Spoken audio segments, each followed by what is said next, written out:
Benim derdimin yoktur dermanı, herkesin bir ağlayanı var ardında.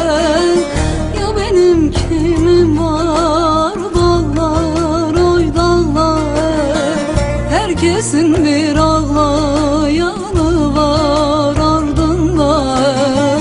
Ya benim kimim var dağlar oy dağlar.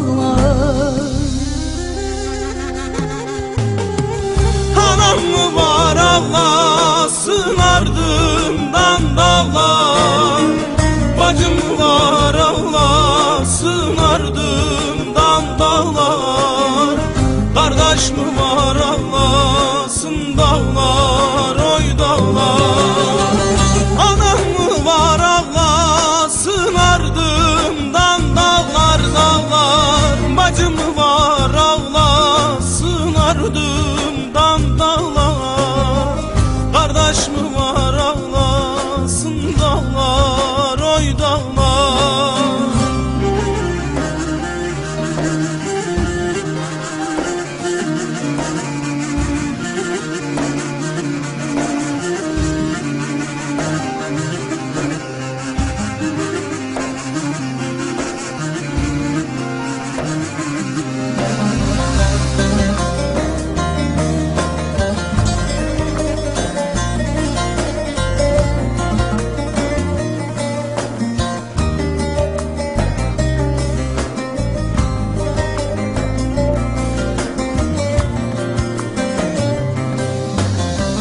Gelmedi ömrümün baharı yazı, sargı tutmaz oldu benim yaramı.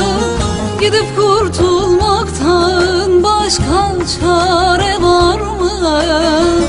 Ya benim kimim var dağlar oy dağlar, gidip kurtulmaktan başka çare var mı?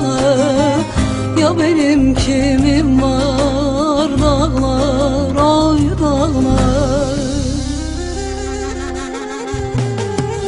Anam mı var ağlasın ardından dağlar, bacım mı var ağlasın ardından dağlar, kardeş mi var ağlasın dağlar oy dağlar.